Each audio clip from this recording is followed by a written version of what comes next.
Welcome, welcome, welcome. Welcome everyone to both sides of the conversation. Welcome to our Sunday chat. We gather here in this virtual space every Sunday at 2 p.m. Pacific time. I am your guest co-host, Danielle Tompkins, and my co-founders of both sides of the conversation. And my co-hosts for today are... I'm the co-founder and co-host of both sides of the conversation, Rico Hamilton, and we also have John Henry, co-founder of both sides of the conversation. Wonderful. Welcome again. Both sides of the conversation is providing a safe and honest space for open conversation. Please be respectful of that. Please be respectful of the panelists, hosts, and participants. Healthy debates and conversation are encouraged. Don't personalize anything with anyone. Name calling, trolling, bullying, or shaming will not be allowed here. Your perspective is yours. It's not a prescription. You don't have to agree, but please show respect. You don't have to agree, but please show respect and enjoy the show. Have a great one, everyone. Thanks again. So we have an amazing show today. Like every Sunday that we do both sides of the conversation, we have an amazing show. We bring in the amazing stuff that the community want to hear, and the people that they want to hear from. John, how you feeling today? You having a good day? Man, I'm having a blessed day. It is a beautiful day in the Bay Area. The sun is out. But one of the things we do have to remind people is here in California, they say it don't rain a lot. And this year it didn't rain a lot. So we need to be cautious of our water usage, because I know that this summer we are going to be impacted with a drought. I mean, we've had almost 4 or 5 months of no rain. So we need all of our community to understand that there will be a drought shortage this year. Our water supplies will be short. So please be mindful of water conservation, water in our yards. Please be respectful of that, as well as we get close. As you guys see, the temperatures are increasing. We are getting closer to spring. We will be getting back into the fire seasons. The mountaintops and everything is already starting to be dry and brown. So we want to be mindful of that, because we get impacted every year with that. And also just want to say, there's been some tremendous community work going on to stop the violence. And I'm just proud of those people that are working on those events to make sure that these things are happening, these conversations are happening.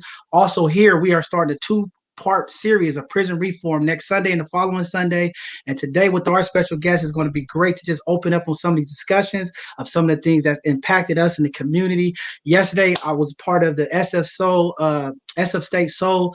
It was a beautiful award ceremony. So shout out to Dr. Flowers and all of the individuals that hosted the Black History event and the excellent awards. That was a beautiful thing. Shout out to Tashelle, Javier, 100% Diane Gray. They did an amazing, phenomenal job with that award show yesterday. So just wanted to let the community know things are happening. We have some things that's coming up here at both sides of the conversation that's going to really impact the community with therapeutic healing. Last night was our first healing and art demo. The ladies of our platform did an amazing job with the art show that they put on. So community, get ready. We are going to be opening this thing up. They're going to do one more demo and then they're going to open it up. So please be looking out. There's going to be information coming out. It's going to be a healing art night. They're going to send out all the information for all the supplies that's needed. And it should be a phenomenal event. And then we're going to be getting into some spoken word stuff with Javier. We're starting to plan that stuff out. So with both sides of the conversation, we were going to bring some programming to the community, some other things while we still in this COVID to help community heal and do some things to get our minds off of what's going on with COVID. So with that being said, I'm going to go ahead and pass it over to Rico so Rico could go ahead and introduce our phenomenal guest today. Looking forward to this conversation. For everyone that's out there on our YouTube, our Facebook page, you could go ahead and use the chat function or the comment function, and we'll get those questions up here to our panelists today. They'll be able to see them live. So just excited about that. But with that being said, I'm going to go ahead and pass it over to Rico and bring up our guest. All right, so I guess okay. There they go. All right, so we have two amazing guests I've been working with for very, very, very, very long time. I've been doing some amazing work as it relates to reentry, as it relates to probation department, and just putting in and doing all the work possible and looking at things from a holistic approach. These two people I've done so much work with, and I can just go on and on and on and talk about all the amazing stuff that they do. But, here at both sides of the conversation, our goal is to get you to talk about the amazing stuff that you do. So first, I'll start off with our amazing chief of probation, Miss Karen Fletcher, who's doing some amazing work out in adult probation, all the support that she has given to the community as it relates to services, and trying her best to figure out and look for more innovative and new ideas as it relates to reentry, as it relates to probation, and really trying to meet all of the clients and figure out how do we work on them to meet them where they at. So without further ado, Miss Karen Fletcher, Chief of Probation. Thank you, Rico. That's very kind. It is my absolute privilege to be with you today. This is an amazing platform, and I congratulate you on this effort. You and John and Danielle and your team, this is just incredible. So I thank you very much. As Rico said, I do have the privilege of serving as the Chief Probation Officer for the San Francisco Adult Probation Department. I'm coming up on 6 years as the chief here, but have 31 years in the field of community corrections. I started as a probation officer in 1989, so I have been in the mix doing this work for a very long time. And I am incredibly proud of what we've been able to accomplish as an industry throughout the state of California, and more importantly, here in San Francisco. But really the work that we're doing is really about, as Rico said, meeting clients where they're at, working with community-based organizations and providers to be able to lift people up to be successful. And we could not do it in San Francisco without the amazing leadership of Steve Adami. I'm going to pass it to him to introduce himself. He is our interim reentry director for our Community Assessment and Services Center. And he really does have a vision for how all of us should be operating and how we should be serving people in the community. And that just really absolutely dovetails into the work that our sworn officers do in the community, supporting our clients and any justice involved person. So largely our success is related to Steve's efforts. So Steve.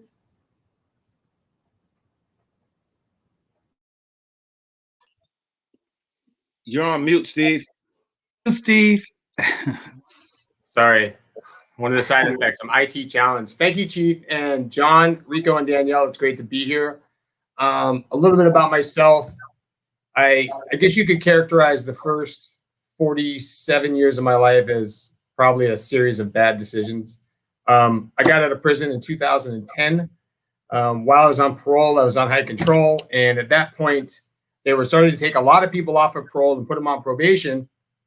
But for those of us who had serious cases or strikes, we were staying on parole. We were not getting off early. So I made a good decision. I remained clean and sober, and I went back to school and got a master's degree. And in 2014, I got hired by the Adult Probation Department. Chief Fletcher came on board shortly after, so she inherited me, and then promoted me a couple of times. And here I am today. I've got an amazing boss, Chief Fletcher, an amazing team that I work with. We oversee 51 reentry programs in San Francisco, supervise operations of the Reentry Council and the Community Correction Partnership, and are really starting to drive several new initiatives that prioritize vulnerable populations, namely people from areas of the cities impacted by crime and violence, trying to really take a head-on approach to addiction, something nobody wants to talk about in San Francisco, except us. And Rico, you're kind of part of us in these conversations, and really creating platforms to get people out of the system permanently, give them back their lives, let them experience some happiness and joy, kind of organize against systems that have oppressed them, and just kind of move on. So definitely, this is not the probation department that me, my parents, well, not my parents, but people's parents or relatives have ever experienced.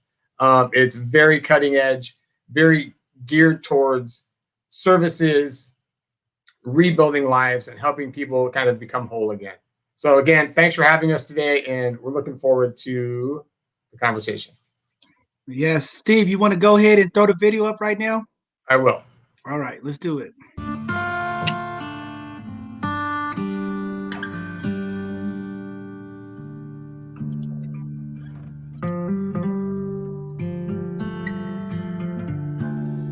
Of course, a lot of it had to do to start with trust. I could say things happen for a reason. I was headed down the wrong path. I was doing a lot of crazy wild stuff. If I didn't get on probation or if I didn't go to jail, I wouldn't be at the library working. Because before I wasn't on probation, I didn't have no job, and I used to apply myself. With me having a felony, it was hard. I've been in gangs. I've, been in and out of the system. I'd be still selling drugs, still holding a gun on me probably, still just trapped in that lifestyle where I felt like this is the way to go. It's like a big shock that people actually care about us, care about me. It's almost like they welcome me with open arms. To meet me where I'm at and her to put out her hand and say, hey, Sonia, I'm here to help you. She wants me to better my life.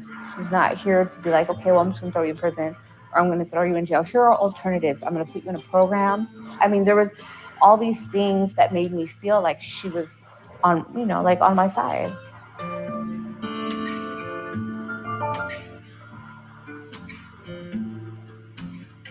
Yeah, they basically push you to do right. They don't want to see you go back. And yeah, of course they do sometimes their unexpected visits. Bottom line, we make that choice if we want to go back or push forward. A lot of people say it's systemic. So we obviously know the system needs to be changed, altered, improved, or whatnot. But a lot of part of it also is just the mindset, the mentality. And that mentality is built into the culture, built into the environment that they're brought up in and that they live in. I just felt like I couldn't do it. Like something in my head was telling me, you know what, Sonia, you're no good. You can't do it. Sometimes it gets to the point where you hit your rock bottom and you just start believing what other people say. And then you start to believe in yourself eventually. I'm still getting there. Clients need to understand that how they think and how they operate drives their criminal history, right? Or their criminal activity. So it's so important to be able to get people to change the way they think about themselves and their community to get them out of that constant default to criminal conduct. So if for 5 generations, somebody is this all they have seen and known, that's a part of them. That's what they know. So they're just living the life that they think they're supposed to live. Some people say they want to change and really don't want to change. It's all about footwork. It's not coming out the sky for nothing. You have to put in the footwork to change and make life better for you, period. I can instruct them to go to classes. I can instruct them to go to therapy. But if they don't want to do it, if they don't have the attitude to change, then nothing I do is going to force them to change. They have to make that decision. I know they don't condone what I did, but they are supporting me. They give you a chance to give yourself a chance. But I took jail as a wake-up call. I didn't take it as like, oh, my life is over. I'm ruined. I took it as a wake-up call and I'm doing a lot wrong and I need to do something right about my life. I think historically the criminal justice system has treated clients pretty much as a one-size-fits-all. And San Francisco adult probation is not one-size-fits-all. We just have a ton of programs and a ton of special caseloads and activities that just really cater to inclusion.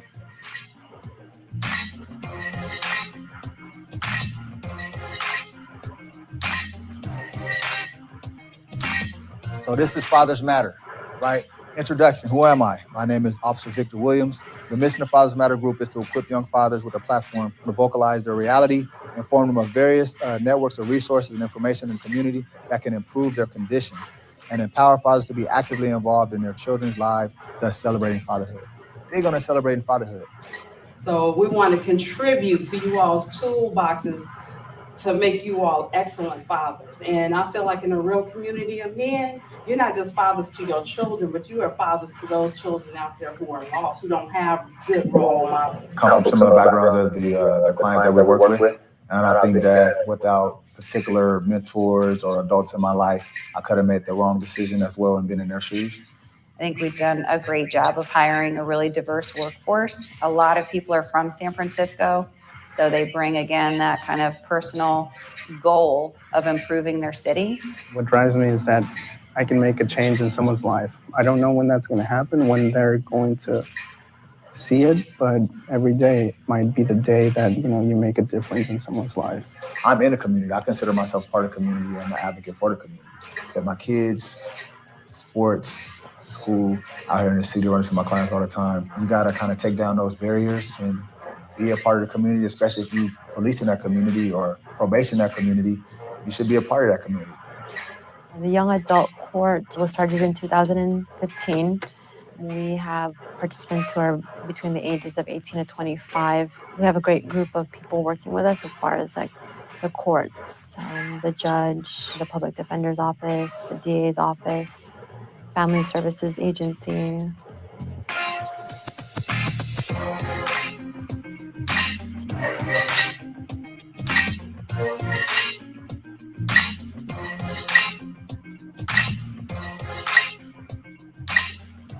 We spent the last few months in the development phase of putting the young adult courts together. Young adults are unable to connect their synapses to make particular decisions that we would expect. Couple that with trauma and poverty, and you really have quite a difficult population that's different than any other collaborative court we have. And so we had to, from the gate, do things differently.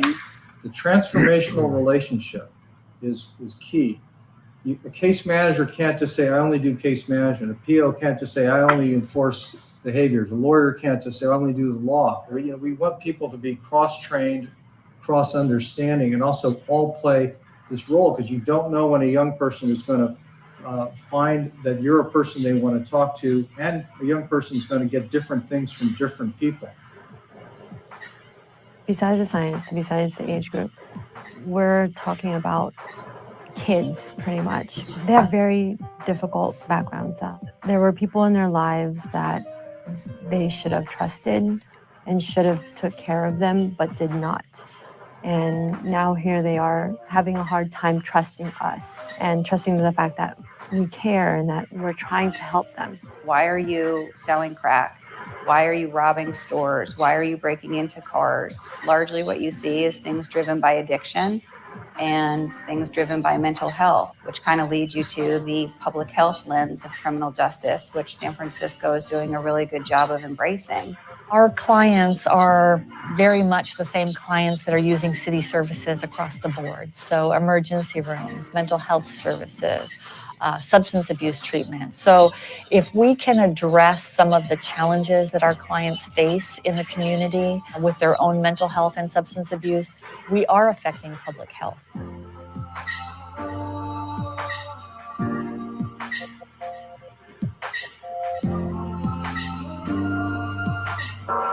Once I got out of jail, my probation officer introduced me to the cask. It's a place where you can go and better yourself. Some of what we're trying to really create here is an atmosphere of inspiration where somebody might, of their own accord, come in and just have lunch and then hear about the class and say, well, it's not why I came in here, but this actually sounds interesting and I'll give it a try. From there, I got involved with the different classes that they provided. What's cool about it is you have incentives too. So you go to an anger management class, you make so many points, and then you get a gift card. There's always like, I guess, that light at the end of the tunnel or something, you know? And I think that's pretty cool because it makes you feel good about yourself. A lot of the clients have expressed that they come here to just to relax. So they come in and get away from all the madness, and they know it's a safe place to be. So I think that's very unique that I haven't seen in other departments. I started as a probation officer almost 28 years ago, and there was no funding for adult services. So every service that an individual engaged in was paid for out of their pocket or other county dollars. Now there are dedicated funding streams to adult services. So many of our clients can go into some of these great opportunities and services paid for through state and federal dollars. I've been in the bad neighborhoods all my life, so I got over the stuff I was doing. I want better. You know, I want a better living for my kids. You know, I want to bring them up in a better environment so they can be raised differently, see something that I didn't get to see growing up. I believe like I could be somebody, like I believe I could overcome this adversity. Like as long as I comply with probation and as long as I stay in this program and I'm healthy, I feel like I'll be able to do a lot of things with my life. I could be working for the city. And I'm just coming off probation. You know, simple. That's just great. But if you're willing to keep pushing forward, that's That's what this is for. It's not no joke around, nothing to joke and play and be half-stepping. It's either you're gonna be in or you out, because it's worth it. A lot of places, they really don't care about the clients, but this place in San Francisco, they're leading the way on showing that if you actually listen and take care of the clients, and lead them in the right direction and show them that they don't need to go back to their old behaviors, that things can change. Everybody loves San Francisco. I just feel like you don't get judged here like you would if you were somewhere else. As a society, especially in the United States, people want to hold somebody to their criminal status in perpetuity. And it blows my mind. I don't get it. How does that make us safer to have somebody else feel so shameful and horrible that they go out and do something negative again? In protecting the community and serving justice and changing lives, we don't want people to feel as if their needs don't matter. Everybody's needs matter. There are community members. They live among us in San Francisco. And by taking care of these individuals, we're really serving ourselves. We're making the safer community. We're helping people become more productive. It just makes for a safer and healthier city if we're helping the individuals that need the most help. They are truly the most vulnerable in this city. And by the resources that we invest in them, we are making a difference. I would like to thank the San Francisco County Probation Department for helping me get my life together. This is an opportunity of a lifetime, and I'm definitely going to run with it. A lot of people didn't get this opportunity.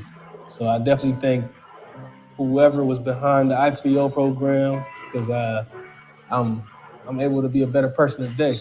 Everything's been good. Still going to work, still coming to class, and I need to fly straight. I'm flying straight. I'm going to fly straight. I thank you for believing in me, and I won't let you down. Thank you for being able to help me change my life, to have programs here that open up my heart and my mind, knowing that you guys really care about people like me, because you deal with all kinds of people, but especially people like me who have been ostracized or like they want to throw us away. And yet you've opened up your arms to me, and I appreciate that.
Powerful stuff there. I just want to say that was a blessing to see this happen in the community. And I know there's a lot of work that still has to happen, especially in these times that we are in with this pandemic. And I guess that's where we can start off. Rico, if you want to start off another way, I just want to kind of talk to Karen and Steve and find out, some of the challenges, with clients and not being able to access, Wi-Fi and computers because of the pandemic, and how has that affected the clients to get access to services and things of that nature. So absolutely, thanks. Every time I see that video, I'm inspired by the work that my staff do every single day. It is that beautiful combination of the enforcement side and the support side from our sworn staff, and then our reentry services. And it really does blend into, a wonderful way to support people in the community. you know, we did a lot of work behind the scenes to make sure that our reentry center, which is the Community Assessment and Services Center, the CASC, really served a population that truly represented a holistic approach to serving any reentry client. So when I first arrived in San Francisco as the chief probation officer, we really focused on those individuals who were under community supervision with adult probation. We very quickly expanded our CASC program to serve any justice involved person. So that could be somebody on federal probation, somebody on state parole, somebody who got booked in for a low level offense and got released could come over to the CASC and engage in services, or at least have the opportunity to engage in services. So we were on a real roll there, and then COVID hit. So very quickly we converted to address the issues during COVID. So not only did our sworn staff change the whole way we engage with clients to a more virtual platform, FaceTime, phone calls, meeting some in the community, having some come into the office on a more limited basis. But those staff have done an incredible job in making sure those linkages with our clients has remained constant throughout COVID. So I'm very proud of the fact that they have continued with that commitment and helped people in the community even during this shelter in place. At the same time, on the CASC side, because we couldn't have people come into the center, we quickly went to a virtual platform. So classes virtually. We, and Steve can talk more about this, but we were able to obtain tablets for our clients to be able to still engage in some of those services in a virtual way. What we definitely wanted to avoid is having this lapse in contact, right? Where people then forget about the services, or they go in a different direction and start to engage in drug use or start to backslide in some of their recovery. We wanted to make sure that the services were available on a somewhat different level. The housing opportunities were still in place. And actually, I'm proud to say we've been able to increase housing opportunities during COVID, and still to maintain that contact, so that we were really balancing public safety and accountability with support for rehabilitation and positive outcomes. So Steve, do you want to talk a little bit about the CASC and the tablets that you were able to get us? Sure. Thank you, Chief. Am I on mute? No. Hey, I do want to say one thing really quick. So I'm watching the chat, and typically on virtual calls, I never watch the chat, but there's some comments about Lauren Bell, and I just also want to recognize Lauren Bell, and I'm sure the chief does as well. I met Lauren Bell when I was on parole, and you know, it's funny how you interact and you meet people and you build these alliances, and she really was the driving force of why I'm working here today. Last year, Lauren got another career opportunity and she moved on, and it was tough. It was tough internally for us as a department. It was tough internally for me and my team. And she moved on. We came together and we just kept pushing forward. And so I do want to give her credit, because when I got hired, we literally had 6 programs. And Lauren and myself and the rest of us with the chief's leadership have built this amazing portfolio of programs. And so I just want to give her credit and let everyone know that we love her too. We miss her.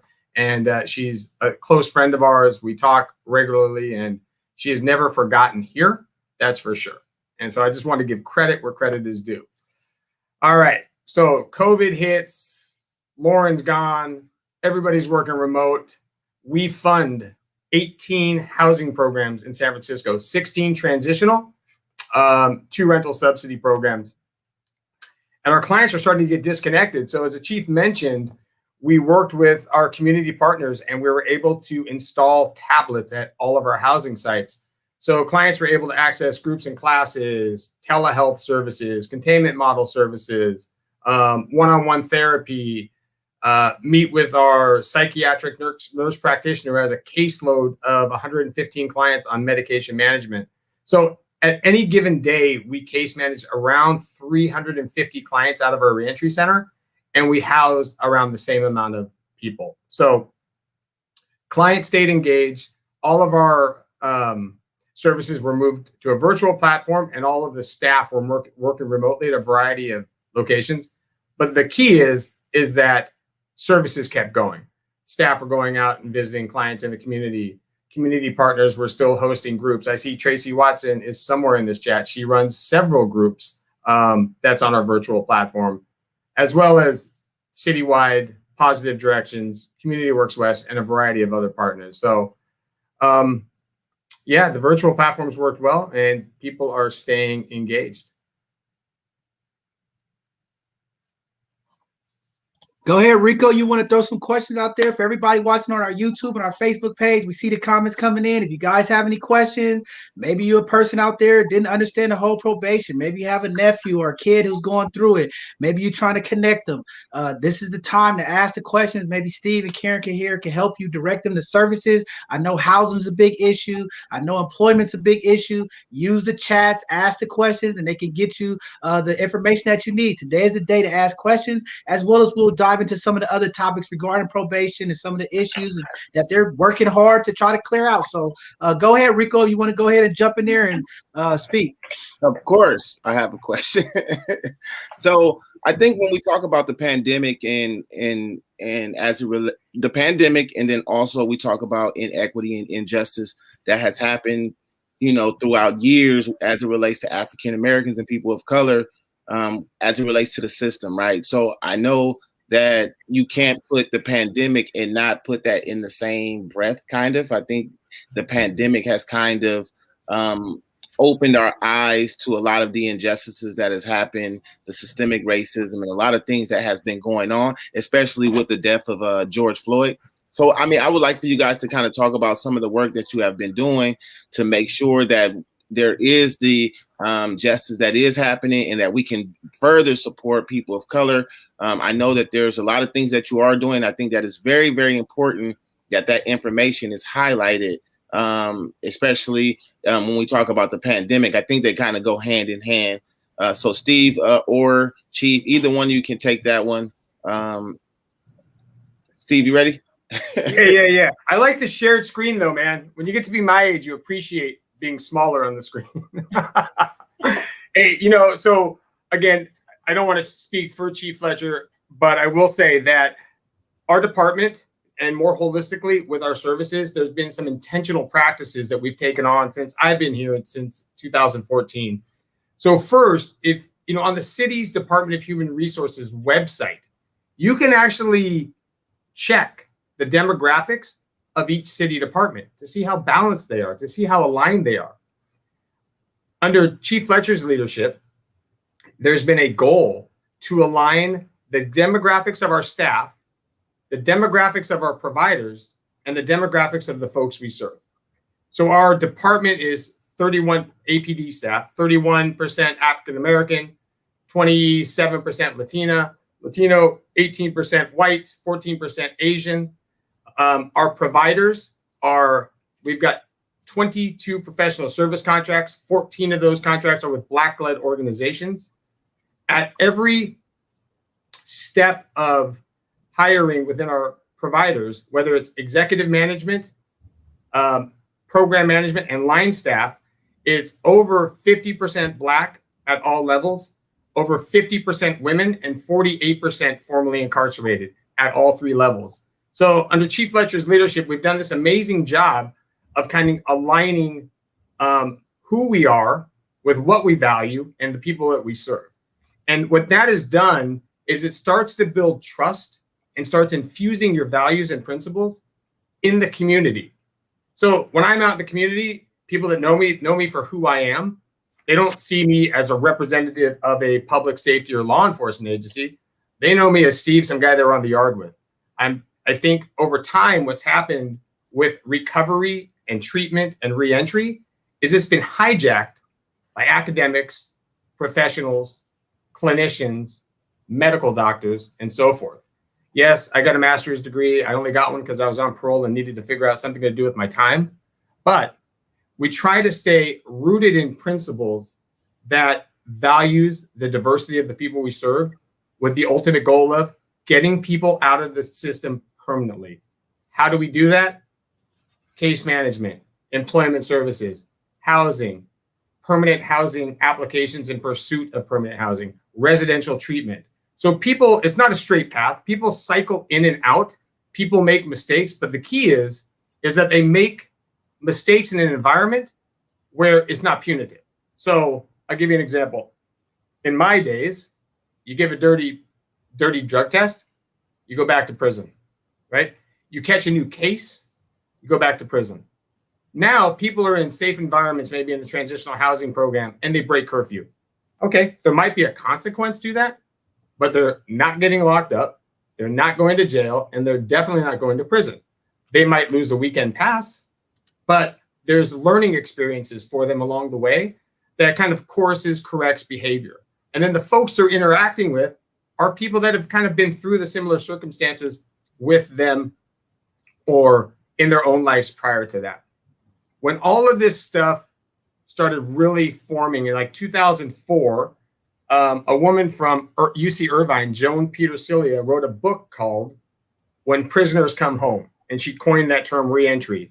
And now everybody's got a title with the word reentry in it. It kind of makes me a little bit crazy, but it was really academic and evidence-based. And, you know, I remember there's a point in time where thinking for change was the cure-all. And I used to say, yeah, I think if you're shooting dope and living in a tent, thinking for change is not going to work for you right now. I think we need to take a step back and kind of figure out an intermediate step to kind of help those folks.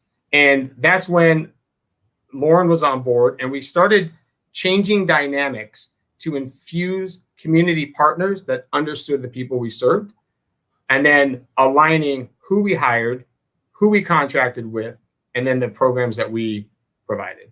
So I think the principles that kind of infused all this stuff was around equity and parity and fairness. And then hopefully the chief can talk about our recent Racial Equity Action Plan, which is posted on our website, which I encourage everybody to read, that talks about the advancement of equity, fairness, advancement, that there was a lot of work by our racial equity co-leads. I happen to be blessed to be kind of on the team as a participant. I wasn't a lead, but it was great to work together collectively as a department to really get goals together that embody who we are, what we value, and how we think about the justice system. I do want to say, like, we often sometimes get lumped in with other justice partners. And I want to say one thing. I challenge people to look at the Department of Human Resources website, look at the diversity of other city departments. It is sometimes shocking. Look at our department. And I just want people to remember that I am not the only formerly incarcerated person in this department in a leadership role. There are others, because Chief Fletcher believes people can change. And that says it all about who we are and what we value. So thank you, Rico, for the question. I thought it was great. Yeah, I just want to jump in there and ask Karen, because when I hear this, Steve, I just think of courageous. Like, Karen's courageous, right? Because I'm just like, how did she come with this innovative thought process? How did she have the vision and this understanding? Because most people at her level, they don't get it like that. So I'm intrigued to understand, like, how did you get to that point to understand that people who have been there, did the time, can also change and be a productive asset to the community? And a lot of people don't get it. I'm in the field, and it's this big trust gap. People make mistakes. And sometimes in our society, we say we want to give people a second chance, but the reality is, or sometimes our elected officials and people in power, they don't get it. So I'm just intrigued to figure out, how did you get there, Karen? Because that thought process, if we could get more of our people to understand, I think we could really start pushing this thing we call change and opportunity. So just want to throw that in there. Yeah, and thanks, John. So, you know, the bottom line is trust, right? You have to have people in organizations that the community trusts, that the community believes are their voices, right? As Steve said, a lot of academics and a lot of professionals get involved and try to decide and make some pretty hefty decisions around funding and services from a policy perspective, right? Which is great. But you also have to have that flip side. You have to have people who have either worked in the trenches, serving the population that you continue to serve, or people who were part of that community, right? I mean, I think we're very fortunate. I know that Lauren did an amazing job for adult probation in the reentry world for us, and really then kind of laid the foundation to make sure that we had the voices of formerly incarcerated people at the table. And that's through a lot of partnerships in the community, but also being able to bring people like Steve on board and our other colleague, Victoria Westbrook. Those individuals have so much credibility in the community and in the system, but also within the organization. And that's incredibly important. I mean, having come from the business of probation for so long, I never saw that before, right? The county that I used to work with, we brought people in to sit on, the Community Corrections Partnership, committees like that, but they weren't employed by the agency providing the services. So I think, coming from that perspective and that lens to make sure that those voices are whole is incredibly important. Steve talked about the demographics. The percentage of African American people that we serve under community supervision is at 37%. And the next largest group are Caucasian people, right? At 30%. It is so incredibly important to not only match race and equity and ethnicity, but also that lived experience. And I think, we maybe as public safety agencies coming up to this point have done ourselves an incredible disservice by not having those people in positions of authority, right? It's one thing to invite formerly incarcerated people to the table to get their opinion. It's quite another to have them in paid leadership positions. And I think, in San Francisco, we are very blessed to be able to have resources to be able to provide a broad span of input and services. But we are absolutely committed to making sure that all voices are heard. So from the race perspective, the gender, age, but also individuals with lived experience. And Steve is a perfect example of that. Yeah, I think that's just phenomenal, and I like that we're having this discussion because me and Rico, we are on a lot of these meetings, and one of the biggest issues in our community is this thing with community and law enforcement, community and probation, all of these issues, and I really think that approach of bringing people in on the opposite side and not at just the tables to talk, but once people can work on the inside and see that change, I think that is a way to kind of close that gap and work with that healing to say, hey, they do understand and they are trying to make change, because a lot of time it's a wall put up, community versus policing. And I've known over the years we've struggled, and like Steve said, I remember back in the days where it was just like, hey, you did something wrong, it was back locked up, right? And we understand that probation and parole have over the years caused some of this mass incarceration, but now it seems to be a big shift. You hear about the reform, everybody's trying to do reform and trying to make changes, and I think it's powerful, but then I think the actions needs to happen behind it, because we are getting to this point where, as Steve said, 20 years ago, now we're here, and it's not working. So locking people up is just not working, right? And we understand that it's the addiction part and some of those behavior issues, but we also have to be realistic and talk about the financial issue, the economic impact with the classism and this capitalism that we're in, that's also putting this issue in our community, that's creating a genocide and the things that's happening. And I think now the pandemic, like Rico said, has slowed everybody down to kind of really understand how this thing that we call here in America, how we run and do business, is impacting communities. And I mean, you see the stories on the news, and it's like we also have to talk about the economic empowerment that needs to happen from a financial justice standpoint, because the finances is what's driving a lot of these young people when we don't have those opportunities. And me and Rico talk about it all the time. There's a lot of programs for people who are on probation or parole are being locked up, but there's not enough for the people that's in between that could be in that position. And we got to figure out how to tie all of that together, because the real change happens when we're not reactive, we're proactive. Okay. We don't want to just serve the people who have been in trouble. We want to stop the people who might be getting in trouble. So I think that's just something that we need to definitely continue to have a conversation. But I appreciate what you said. And kudos to you and your team for doing what you do. I mean, it's very impressive. And that's why you guys are here as a community spotlight and an ally to the community, because we need the community to see, everybody that don't look like us is not against us. And there's a lot of people who see some of the struggles, see some of the issues, and are doing their due diligence to make change in the community. So, thank you guys both for the stuff you're doing. Go ahead, Rico. I just wanted to just kind of echo what you were saying, because I know a lot of people who are in risk, who are on probation or parole, and they're doing amazing stuff. I'm down there. I'm connecting with Steve all the time. I'm connecting and trying to make sure that we get folks services and doing all that we can. But then I also know those super at-risk people who are on the fence. They don't know which direction they go. They haven't offended, but it's super hard to get them services. I say definitely contact Steve. Because that's what I do. I mean, I kind of navigate a little differently than other folks. So I contact folks that I know who probably can support, regardless of whatever issue they may have, whatever they're on probation or parole. So making sure that we can tap into the different populations, because we do have in risk, at risk, and high risk. And then how do we get those individuals the services that they need? And Steve and the cast as a team have those services. And I think that people sometimes get lost because they don't tap into the different resources that are available. They have amazing classes. I used to teach a class down there called Raw Talk.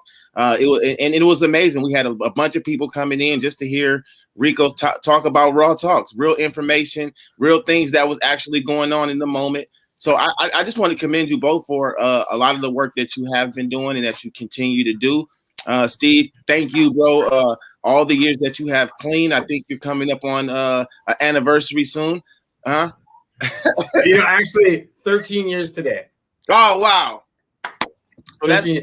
So that's amazing. That's definitely excellence at its best, right? We come from we always look at inequity as people of color.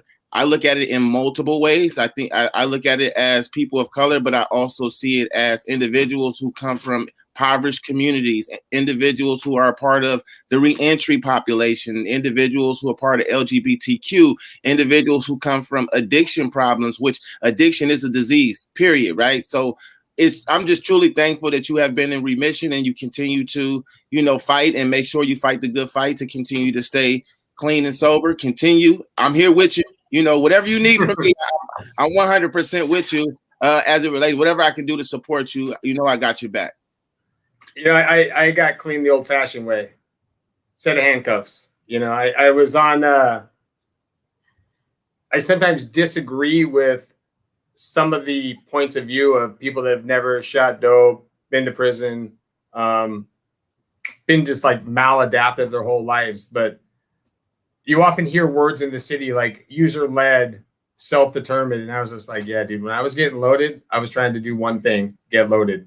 And it was amazing. I was in a hearing with you, Rico, last week, you and others from the community at the Board of Supervisors, Public Safety and Neighborhood Services Committee.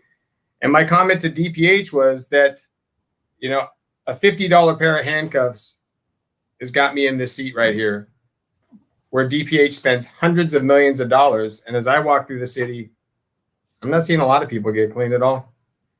It's tragic that people are dying in record numbers. And our response as a city is more of the same. It's time to take a real bold approach to listen to what the community thinks we need and to start implementing that stuff. I think I see the folks at Positive Directions are on this call, yourself and others. There's a perspective of what people need, and it's time to start listening to the community. There is a link on the Reentry SF website for events. You can watch the whole hearing there. Rico and others were part of the presentation, so I would challenge people to watch it and listen. But our goal, again, should be threefold. One, get people clean. 2, get people out of the system. And 3, provide an economic platform so they can take care of themselves. Nobody ever talks about the intersectionality between crime and poverty. And so what happens is when you're wrapped up in the system, it doesn't matter if it's public health, human services, we're taking care of you. And then eventually we stop taking care of you, but we haven't given you the ability to take care of yourself. And that is something I learned in Delancey Street. And I will be super transparent. I was in Delancey Street a very long time and still went back to prison. So it shows you that change is internal. Change could take a long time, and we should never quit on people. And people didn't quit on me. My family didn't quit on me. My friends didn't quit on me. And my goal in life is to make sure other people get the same shot I got, man. I'm an average person. I'm not all that special. And the difference is I just happen to get clean. And I'm grateful that the police saved me from myself. And yeah, I'd turn it back over to you, Rico. I think that's phenomenal, Steve. And again, you know, you were one of our hidden gems, and you are phenomenal, you know, and I'm glad you said that, because I do a lot of work in the San Francisco Juvenile Hall, and I believe in second chances. I believe in miracles, because I've seen some people who've been written off, you know, come back and do amazing things. And I tell people, you just never know when the light switches go kick on for people, you know, and sometimes it's incarceration, sometimes it's a tragic loss to a family member, sometimes it's a child, sometimes it's me or you.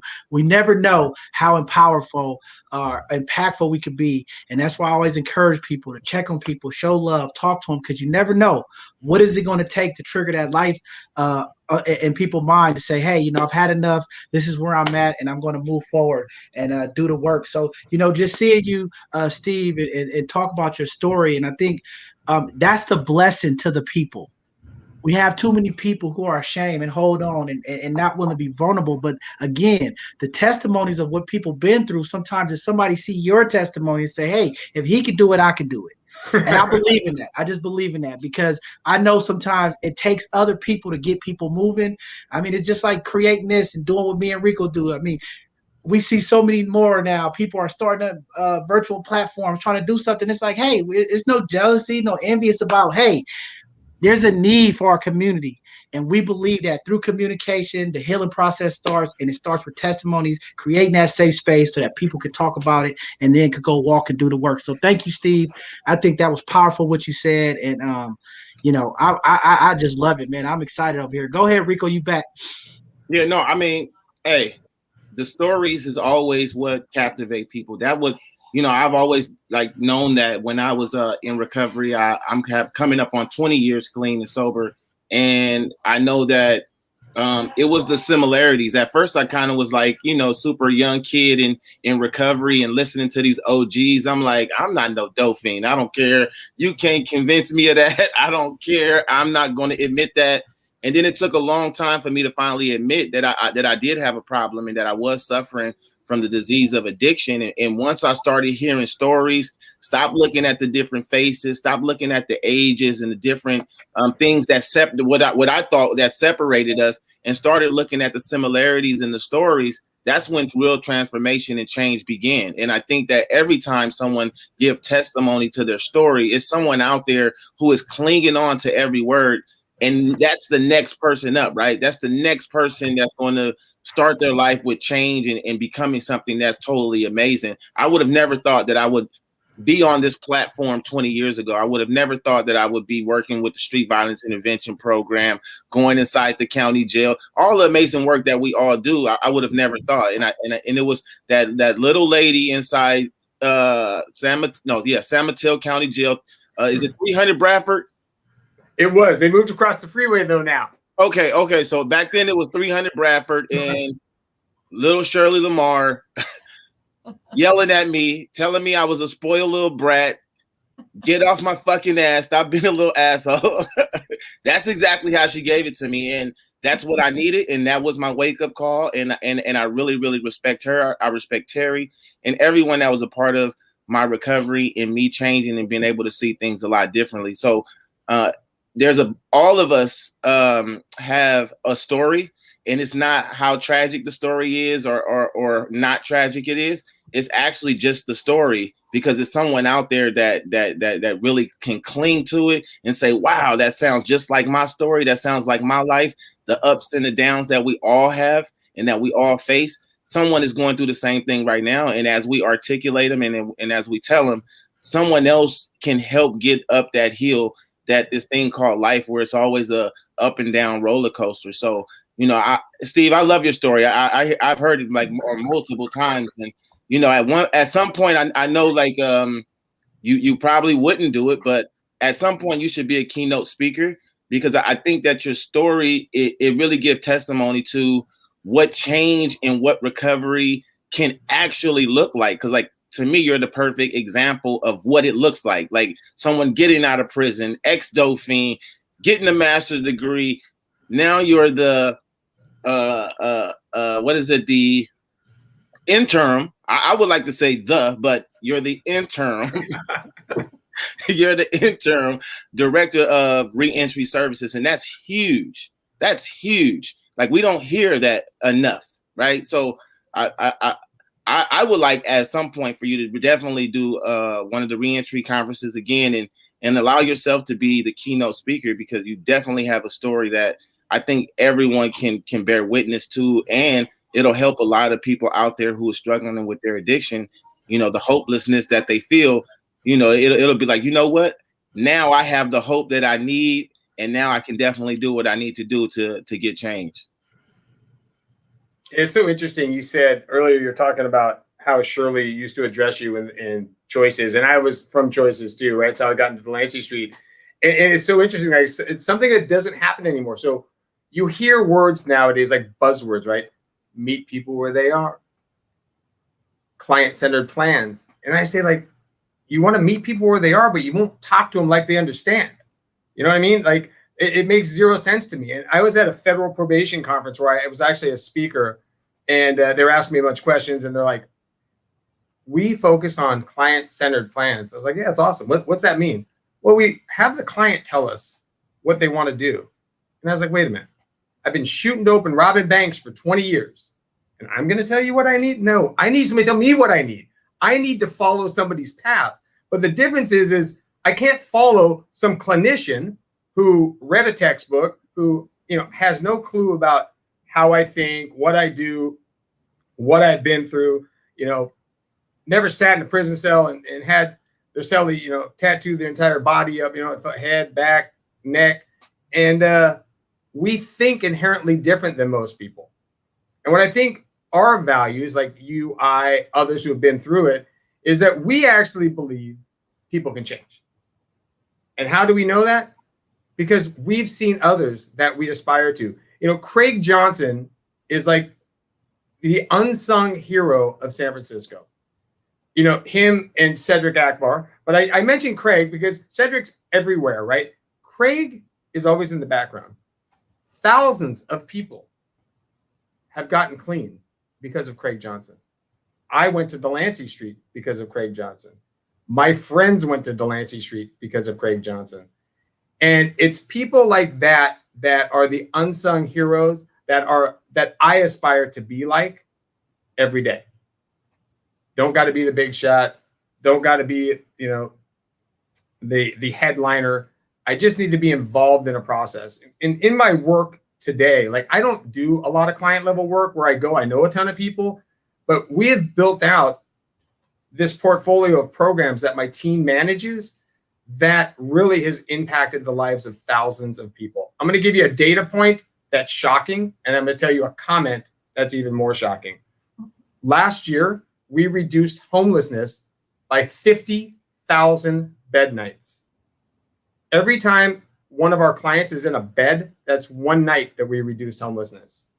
So I took the Department of Homelessness on a tour of our housing programs, and their only comment was, wow, your buildings are nicer than ours.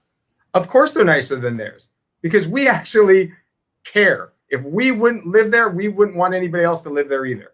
So when we partner with building owners and nonprofits and we launch programs that were written by who? People have been through the system. And I say it again, like, yes, I went to school, I did good in school, because I was on parole and I had to figure out something to do with my time. But this really comes from the basic core principles of experience, understanding what I needed, understanding what others may need because they may have different issues than I had. And that's where you bring in the expertise. I'm not an expert in mental health issues, but you know who is? The people that run our reentry center, UCSF. So I ask questions. I get input. I meet with my team. We develop programs based on this stuff, rooted in basic principles of people needing help to get out of the system. So I think that's a good transition into our department's racial equity action plan. Right. I mean, and I think, because this is both sides of the conversation, I think we should also kind of touch on some of the struggles that's impacted the community, and how are you guys behind the scenes making some of the efforts to make this change that's needed, because we hear about the failures, and a lot of people in the community was trying to get an understanding of probation. And a lot of the questions that we got was, how come every time somebody commits a crime, there's always a 3, 5, 10-year probation?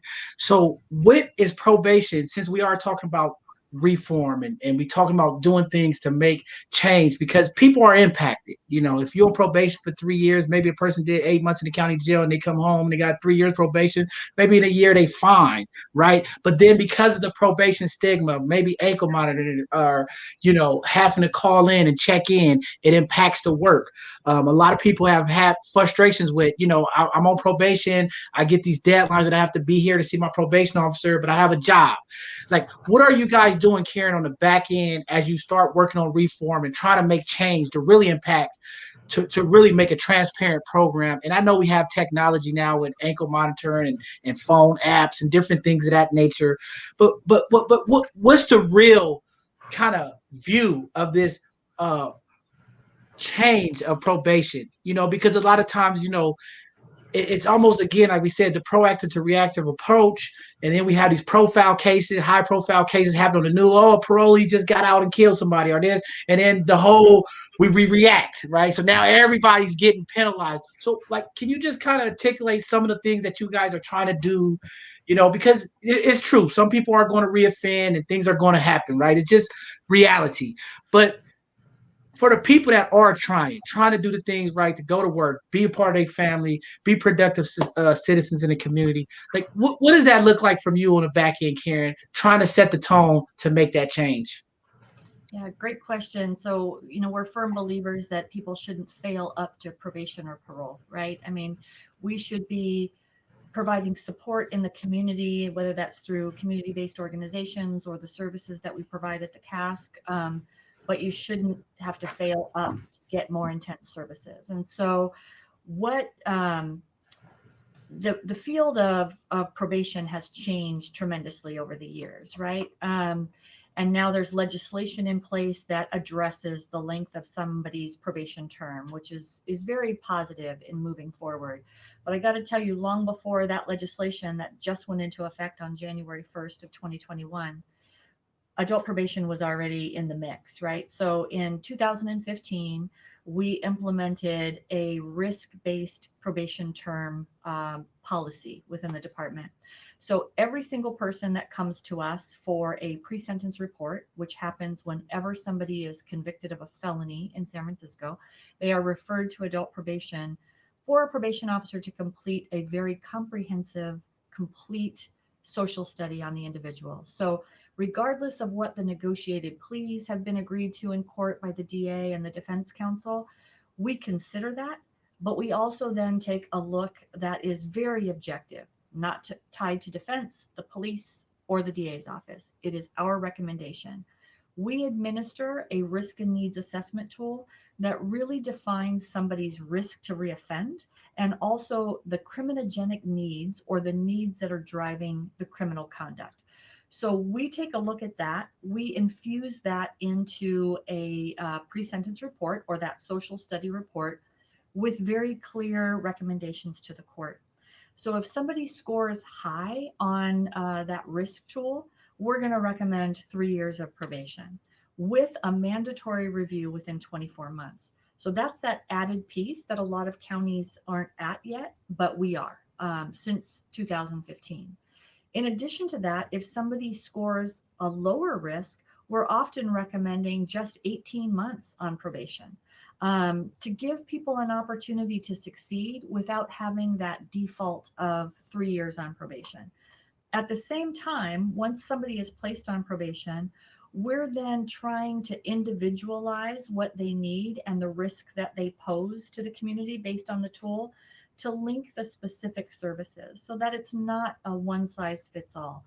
It is, if Karen Fletcher has certain needs, then my treatment plan that I'm going to work on with my assigned probation officer is going to specifically address those needs. Not a general condition of probation, but very specific and tailored to my individual needs, right? In addition to that, and that's where we go into linkages to services through the CASC. And if the CASC doesn't provide something, then we're reaching out to community providers to kind of fill that void. But at the same time, this new law that went into place on January 1st was about reducing the length of time somebody's on probation. So we always talk about mass incarceration, but there's also that other flip side of mass supervision across the nation. There are, like the state of Florida will put somebody on probation for life. What is that, right? San Francisco wasn't even using the 5-year terms. They were using a 3-year term for felonies and misdemeanors. And now this new legislation is actually statutorily changing that. So for a significant number of individuals convicted on felonies that are not serious and violent, and there's some other caveats to this, their maximum term is going to be 2 years on probation. And for misdemeanors, 1 year, right? So that really addresses, from a state perspective, those significant terms of probation. Because quite honestly, the longer and the closer you watch somebody, the more they're going to fail, right? So being able to step back and work with people that really is in a way that is evidence-based to make sure that low-level offenders are not receiving, a ton of services and supervision, really kind of plays out in the process. Those people are succeeding. Our success rates of individuals, we just did a recent look. We have 3 kind of categories of people that we supervise as a result of a state realignment back in 2011. That's the felony probationers that we've always had, right? And then the misdemeanors. But we also get mandatory supervision folks. So those are individuals who were committed to a local prison commitment where they might be serving in more than 1 year in custody in San Francisco and being released on mandatory supervision. And of course, then probably the more common population are the post-release community supervision individuals. Those are folks that went to state prison previously on a non-violent, non-serious, non-high-risk sex offense that instead of being returned to state parole are coming back to county probation departments. So our recidivism outcomes for clients with new felony convictions is very, very low. Our people are succeeding. For felony probation in 2020, only 3% of our population were convicted of a new felony conviction, 10% of mandatory supervision, and only 4% of post-release community supervision. So I think that speaks volumes to the way we supervise people, the policies that we have in place to address somebody who might not be complying with the terms and conditions of their release, or on the flip side, and sometimes in combination, those people who are committing new criminal behavior, right? You saw an announcement this week where the police chief, the sheriff, the DA, and myself came out with the mayor to make a statement about better communication across the board, right? How do we deal with those individuals who are repeat offenders, who are maybe on probation or parole in the community? How are we working together as a public safety entity to address that behavior so that we don't then get into situations where Mr. McAllister runs over 2 innocent victims and kills them, or Mr. Lyons gets into an accident and kills an innocent bystander, right? How do we work together to improve that? And so I know each of my colleagues in public safety are very committed to this, and we're working through processes to be able to streamline those responses, but more importantly, the actions before we have to respond to a tragic event like those two that I mentioned. There's so much that we could do, and we're working hard behind the scenes to make sure that individuals are only being supervised in the community for an appropriate length of time, not just this standard 3 years, right? Which just doesn't make sense anymore. Oh, thank you for clarifying that. That was a very good response to that. And because I know a lot of people say, hey, there's 3% or less than 5% of African Americans in San Francisco, but there's 53% of the population incarcerated in San Francisco. So it's just being able to hear from that perspective is really, really good to hear. And then I see a positive direction. They had a question. They was trying to say, how much training does probation officers receive before conducting risk assessments? So by statute, probation officers have to have a minimum of 40 hours a year of ongoing education. But I think last year we provided almost 120 hours per officer. So lots of training that is broad across the board. But then in addition to that, they're receiving, 40 to 60 hours of motivational interviewing training to make sure that we are communicating in a way that is effective and it makes sense to individuals that we are trying to get information from to help develop these plans. And specific to the risk and needs assessments, I think that is about 80 hours overall to be able to become clearly trained in that initial training to administer those tools. But also then we have ongoing training that happens as well. So updates to motivational interviewing, updates to the risk and needs assessment tool training. So that's really ongoing in addition to the on-the-job training that's happening through supervisors and directors here in the office. Pretty powerful. Rico, you want to jump in there? Yeah, I first do want to apologize for keep walking away. I'm out at my mom's house. I'm so sorry. We share a birthday together, which is March 4th. So I had to come up kind of early and, I'm cooking for her. So I'm trying to go back and forth. I'm trying to multitask. So I just want to give y'all a heads up. I'm not trying to be disrespectful in no type of way. So, but I did have a question. So, with all of the different styles that people get services, I just want to know, what are you guys' thoughts as it relates to the way San Francisco has been conducting their funding streams as it relates to recovery? Because I get very, very, very, very, very frustrated because I know there's no one size fit all. I know that, people, they get it however way they're going to get it. And I don't think San Francisco gives that variety to individuals. I think that, it's very hard to get in programs that's not funded by San Francisco. And those are the more strict programs that's 100% abstinence based and like behavior modification. I know they used to tell me, Rico, don't get used to the soft and fluffy way. So, I just want to know, what do you guys think as it relates to recovery in San Francisco? Because I think all this stuff is there's intersections and they all intertwine with each other: homelessness, mental health, and recovery. And I think that if we don't open up the door for more options, we'll continue to be down a terrible path of mental health and homelessness. So, Steve, anyone can shoot at that one. Well, I'm very opinionated. So,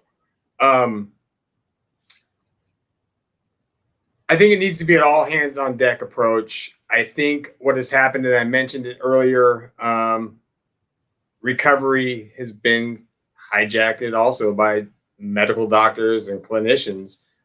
What we've done is we shifted control from the prison guards union to the case manager. And in that shift, we still haven't given anybody their lives back. So myself, Rico, and others in the community launched a recovery summit in 2018. My colleague at the time, Joffrey Morris, used to see me come to work and I would just be like, dude, this is insane. You walk up 7th Street and the federal building It'd be people out there shooting dope in public. It was like Night of the Living Dead. And I used to come to work and I'd be like, I cannot believe we are here right now. I can't believe this is what's happening. And so she's like, hey, we should do a recovery summit and start celebrating the success of people in recovery. And from that, we launched a working group who met and developed a platform of recommendations. Then we launched a survey to kind of quantify our recommendations. And in October of 2020, we presented it to the Reentry Council, who unanimously supported our recommendations. And then Supervisor Stephanie picked it up and held a hearing at the Public Safety and Neighborhood Services Committee of the Board of Supervisors. Again, it's on the Reentry SF website. You can go to events and you can watch the whole hearing. A lot of community folks spoke. And I think what we're missing is right now, it's one size fits all. And they've taken a strategy, which is harm reduction, which is effective in many avenues and should be part of the continuum of care, but it can't be the continuum of care, right? And so what we've left off is recovery. They consider everything treatment, but in there, we never ask anybody to be the best of themselves.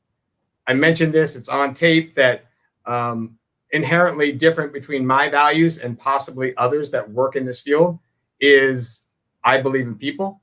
I believe change is possible. I actually don't think you need to live on Suboxone or methadone the rest of your life. I actually believe people can get clean and live productive lives.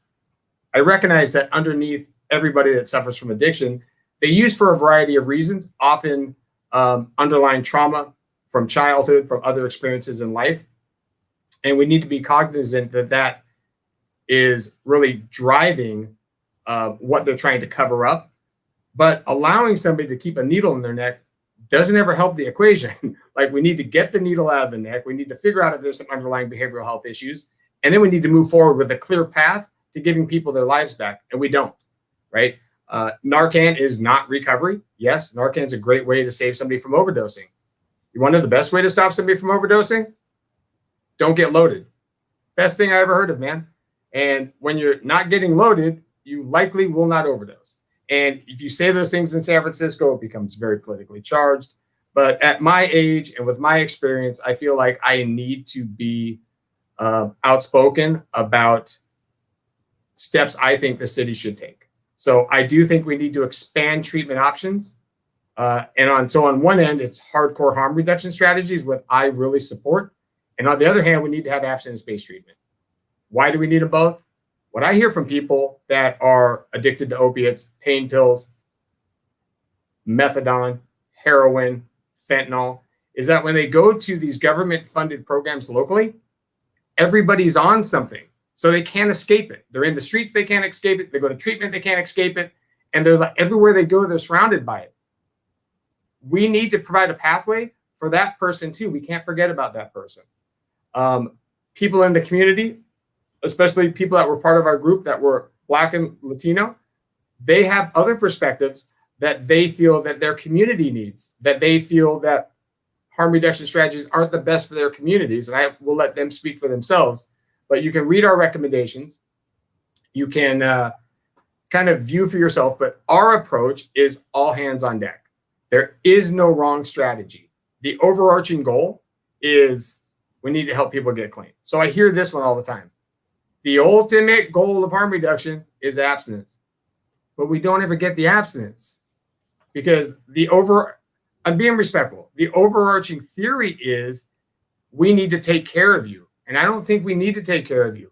We need to give you an outlet that can rebuild your life, that you can take care of yourself.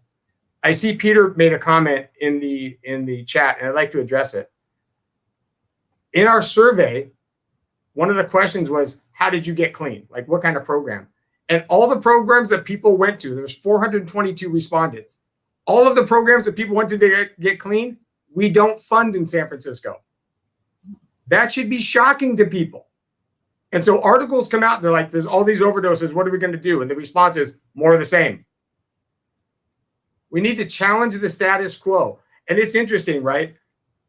I work for a public safety agency. We really are the leader in these efforts. We really are well positioned with our providers who are mental health experts, with our partners who are recovery experts, to infuse a program with the principles the community wants.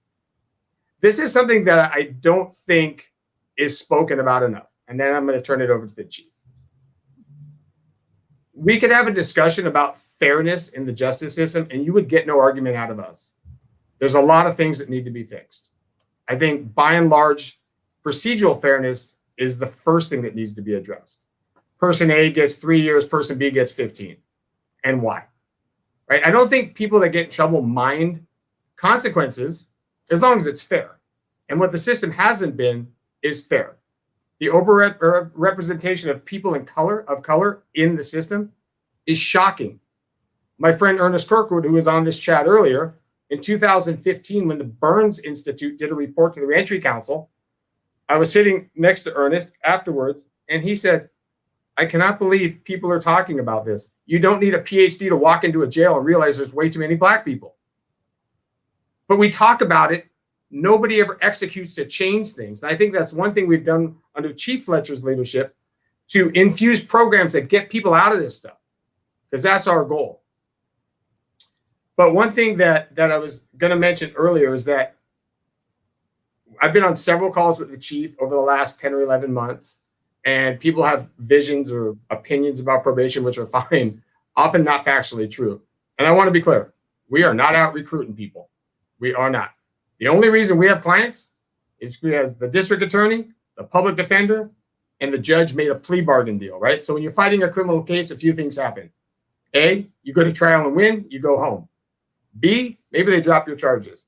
Or C, this happens the most. There's some type of plea bargain or an agreement that people agree to.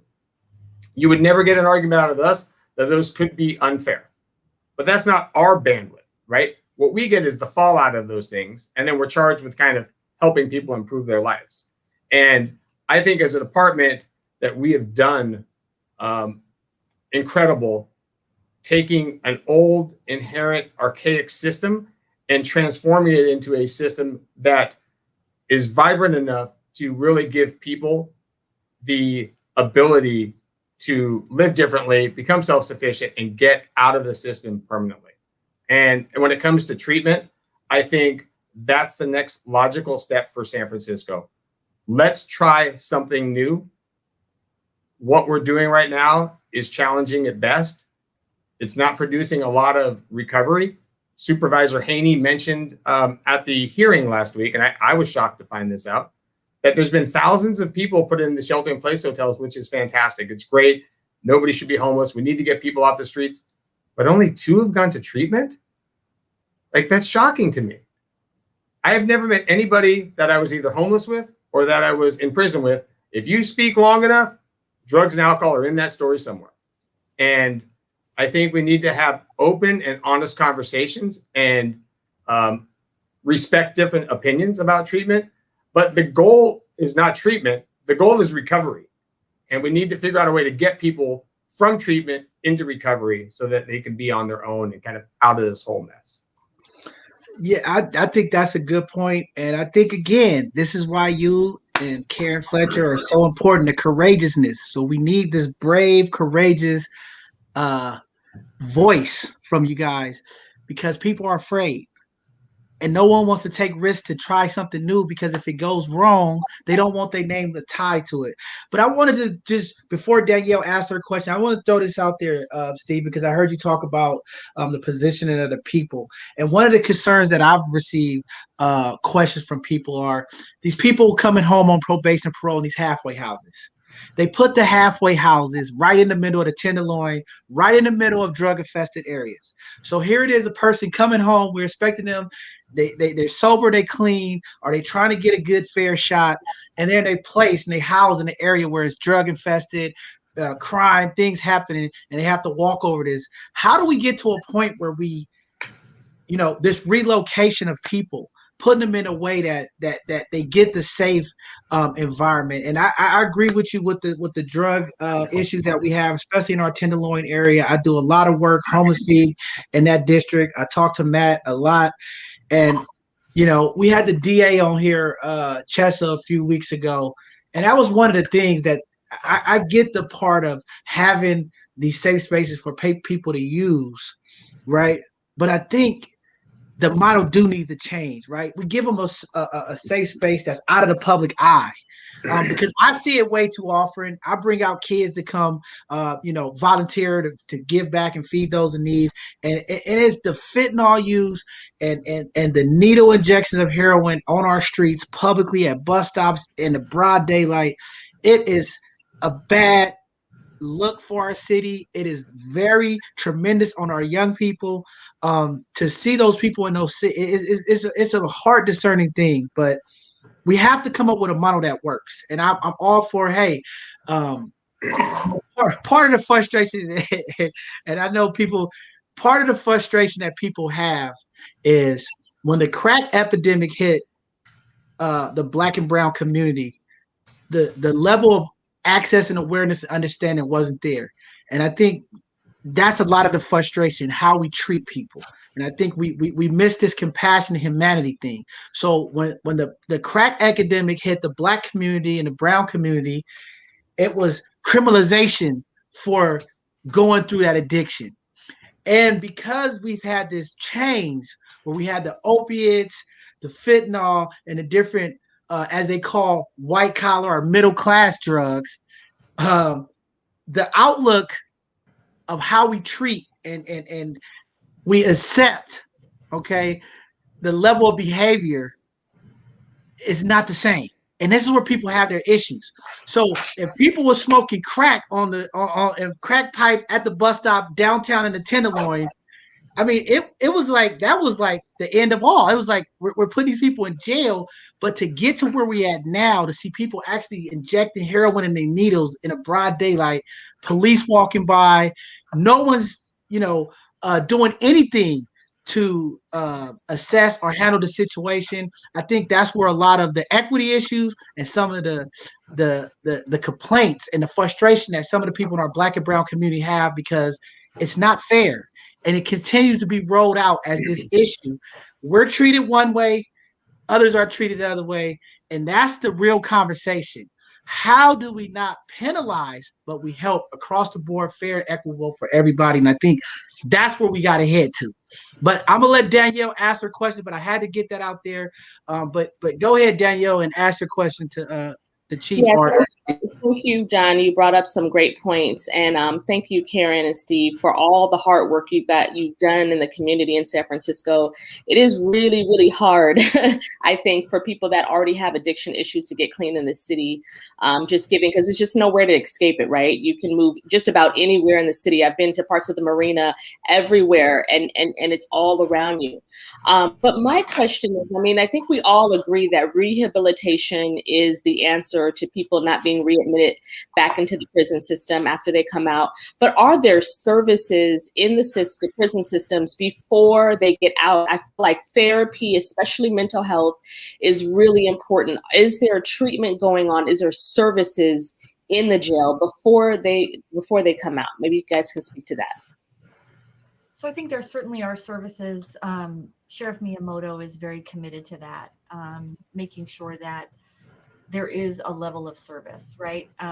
State prison, I mean, that was really kind of the crux of realignment back in 2011, was the overcrowding and the lack of medical and behavioral health services, right? So those individuals got services based on where they were housed in the prison system. So I think the shift to not take some of those people into custody in state prison facilities was a huge step forward with state realignment and then Governor Brown.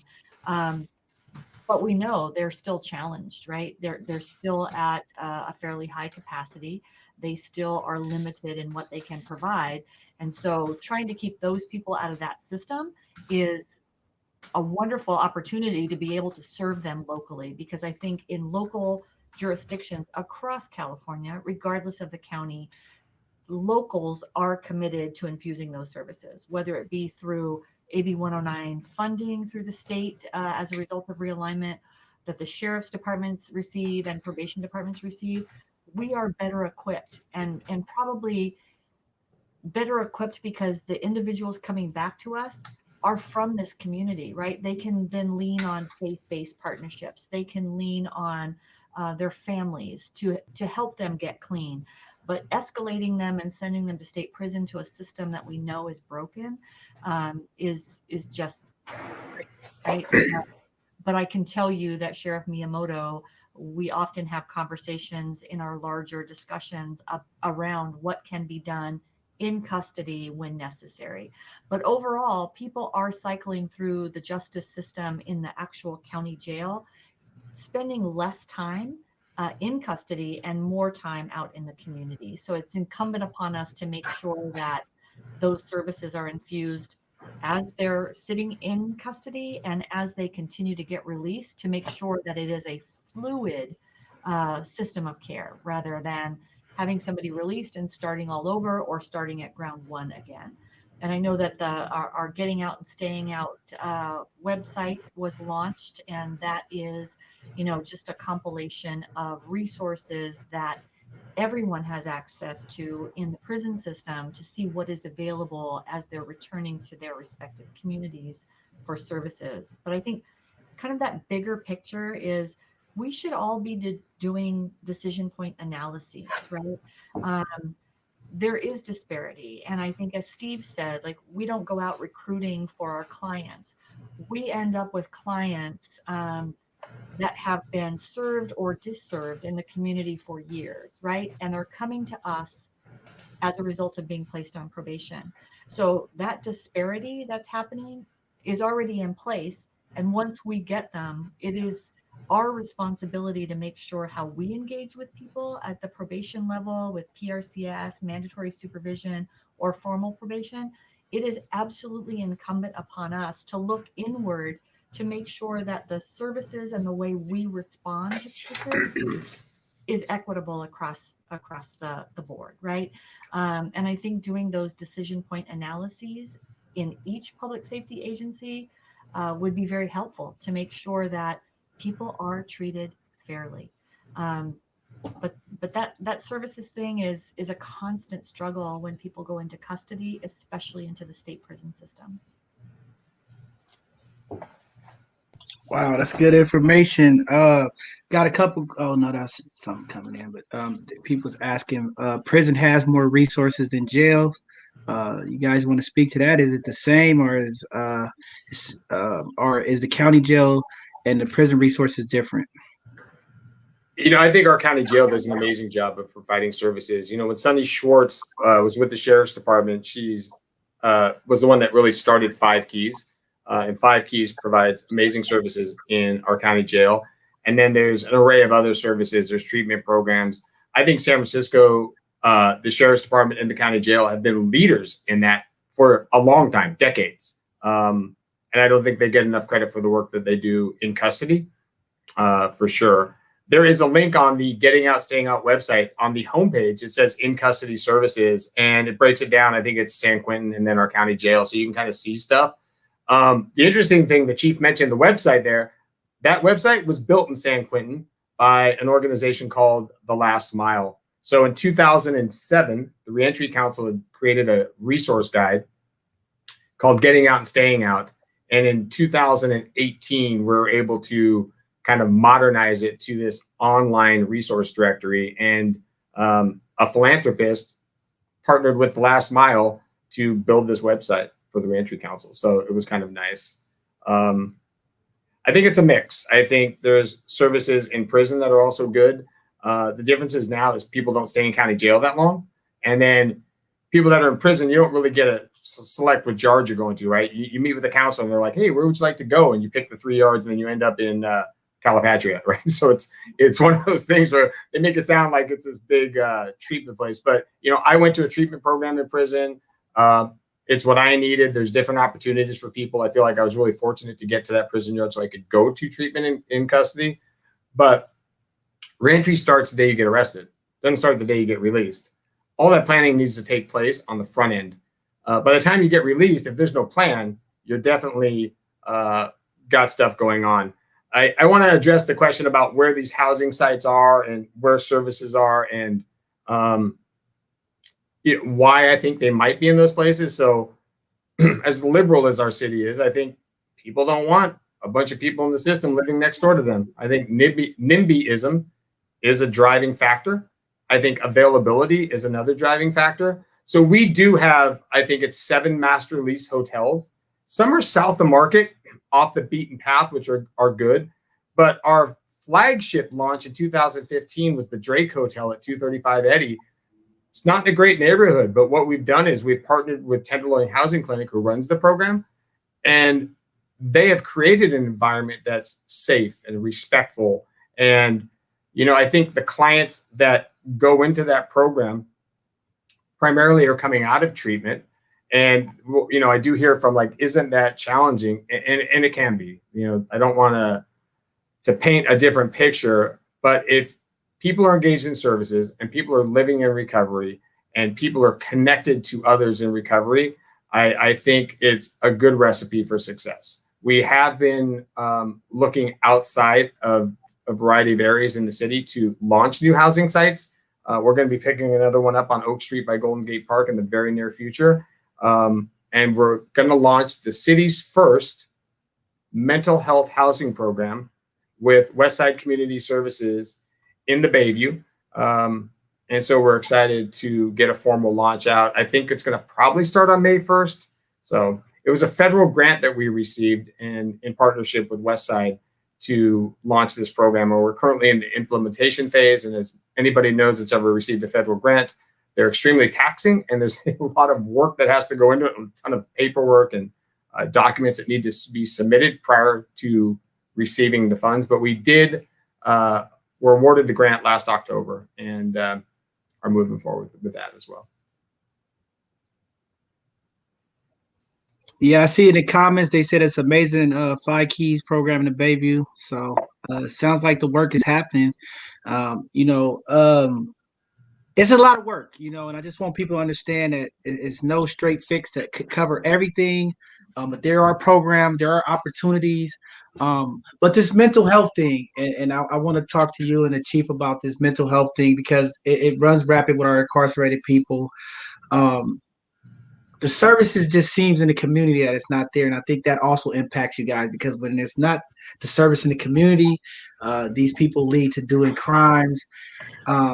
As well as I just wanted to speak to you guys about, the closing of juvenile in San Francisco. It's coming up in a year. I know you guys are on the adult probation side. Can you guys speak to how is that going to impact you? Because as these young people are not being incarcerated at that level, and some of the conversation about what their opportunities are, the different things to do. One of the fear from the community is these young people won't be held accountable for their actions, and then they'll just turn 18, and then we'll be sending them to prison. And one of my worries about it, I do a lot of work over the past 20 years at juvenile. Is I'm not for locking people up, but I also understand the young people that we work with. They need that time out, and sometimes they need that space away from community, space away from family to kind of heal and come back to this reality point. But I'm also worried that, there's going to be a high level of suicides, right? Because I understand how the systems works.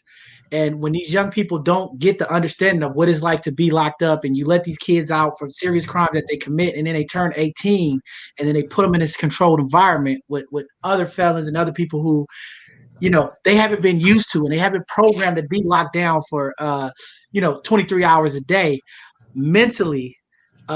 These young people not ready for that. So what do you guys see on your end as you guys are taking and handling this? And you guys thought on this mental health thing, me and Rico, we always on this run, it's all this talk about mental health services in the community. It's just not there. Right. And in the Black and brown community, especially, there's a big stigma tied to mental health. How do we get the services in the jail or through probation for these people to get the help? Because just having them walk up to it is not working, right? And having them just come to the office is not working. But so the intervention has to happen on both ends. But how do we get more of it inside of the jail to do the self-work as well as in the community? Steve, do you want to talk about that? And then I'll jump in with thoughts about Sure. I So let me start with the jail because I don't know a ton about it, but I do know they have a very committed team from the Department of Public Health, jail reentry services in the county jail, and I think they do an incredible job connecting with folks with mental health issues. And it's a really interesting thing because I actually think they have the ability to parse out addiction versus mental health, and they're very talented and very skilled. So I think they do a good job. Every interaction I've had with them has been extremely positive, and Dr. Pratt is kind of the leader of it, and then Tanya Mera and Melanie Kirshner, and I think they do outstanding work. What we have done, which I think is incredible, is from 2012 to 2017, we had this like traditional reentry center and designed for people that we didn't serve. So it would be for people like probably me and Rico when we got out of prison, but we didn't serve people like me and Rico. We served people that had serious mental issues, mental health issues, addiction issues, and had been homelessness for a long time. And so in 2017, we launched the first in the state behavioral health focused one-stop reentry center in a partnership with the University of California, San Francisco, Citywide Forensics. We have 14 licensed clinicians on site. We have a psychiatric nurse practitioner that has a medication management program. People get referred, people get assessed, people get assigned to caseloads, and those that are in need are assigned to medication management program. And as I mentioned, originally we had about 300 to 350 clients at any given time that are case managed here at two different levels. So there's the clinical case management, and then there's the reentry case management. So clinical is for people that have serious mental health issues. And then the reentry case management, they also deal with clients that have behavioral health issues that might not be as serious. So I think we're on the front end of that. We started infusing therapists in some of our programs. So our new mental health housing program we're launching in the Bayview will have a clinician staffed on site. I know the Interrupt, Predict, and Organize program that my colleague Andrea Salas oversees. A couple years ago, Lauren and him actually infused a therapist into YCD's program where both IPO programs can access clinical therapy from this therapist. And I think it's an actual therapist, an employee of Westside, that's part of this budget for the program. So I think that across the board, people need access to relevant services.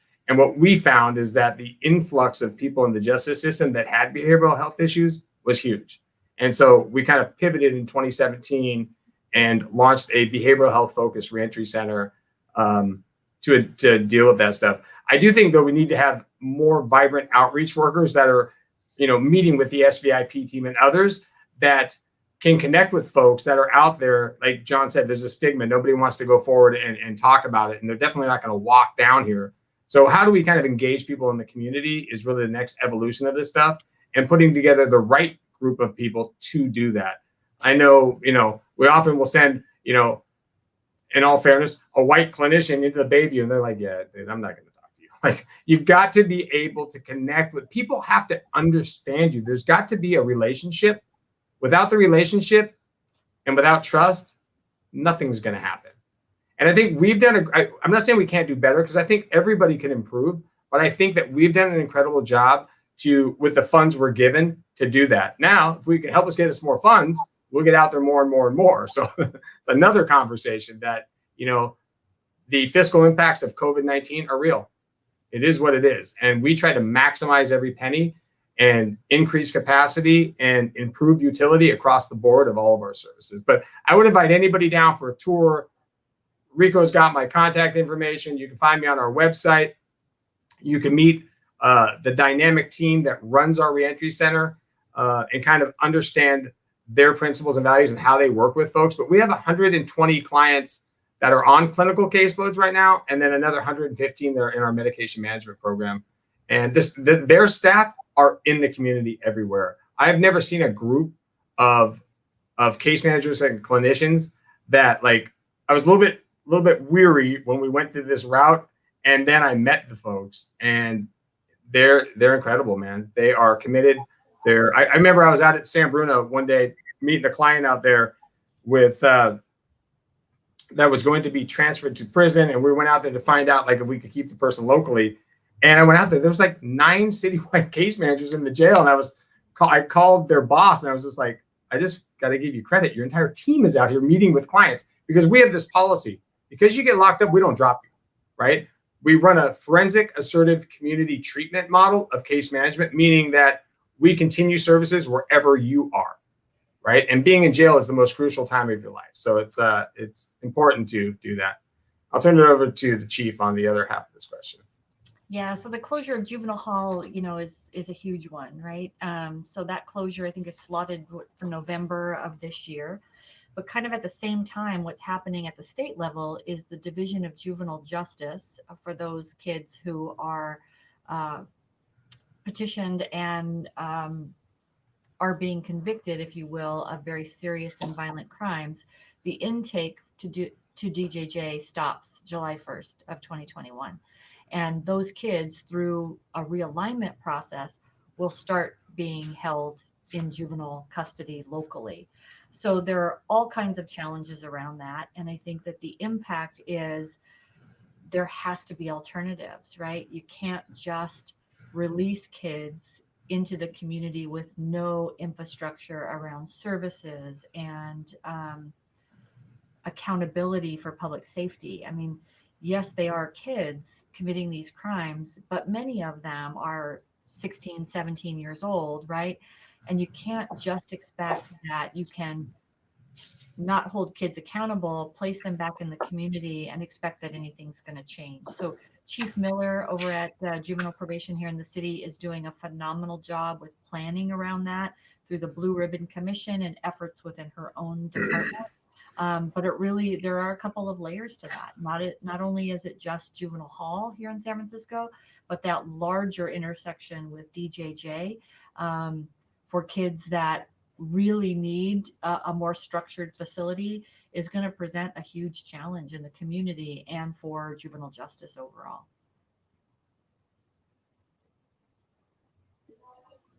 I just kind of wanted to touch on what John was talking about as far as mental health. I've been talking about it like forever. I've also presented at the mental health board, and I've always talked about how do we mobilize mental health?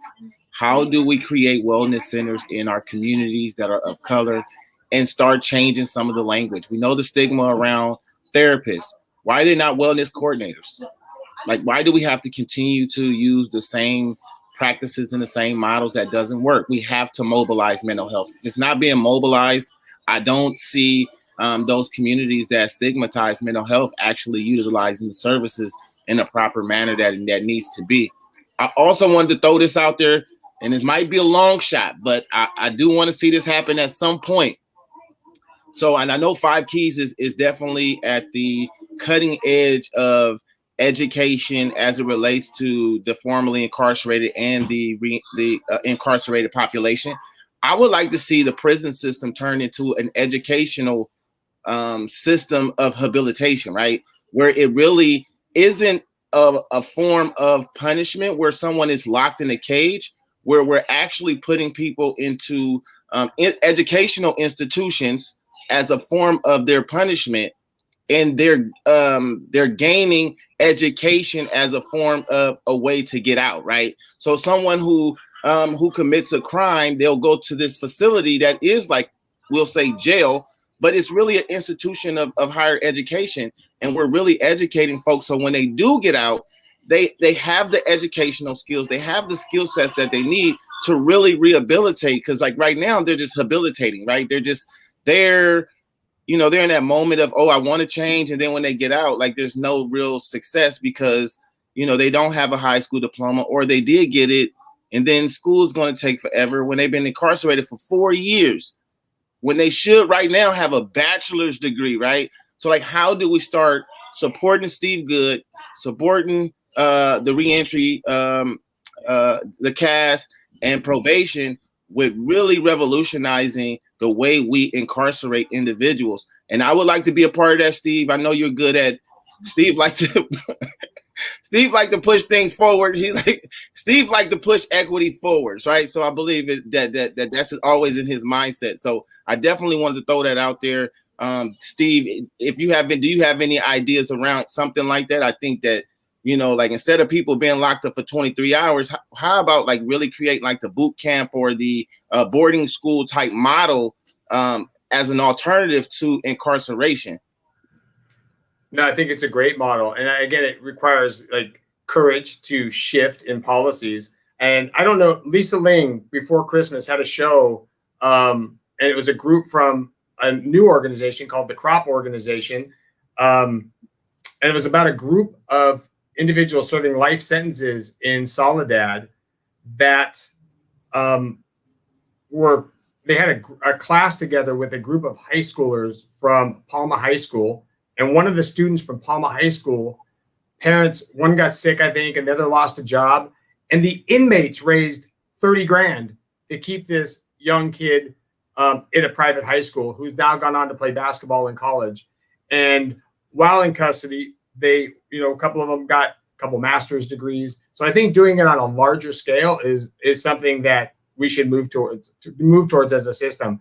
Hey, I want to make a quick comment about mental health. There was a great comment in the chat about, people shouldn't have to go to jail and prison or probation to get mental health services. No doubt. Completely agree with you. I think one of our issues is that we receive these people that have them. So they got missed in the community. So there's no doubt that we should improve. And I think Rico had a great idea or comment about creating these wellness centers.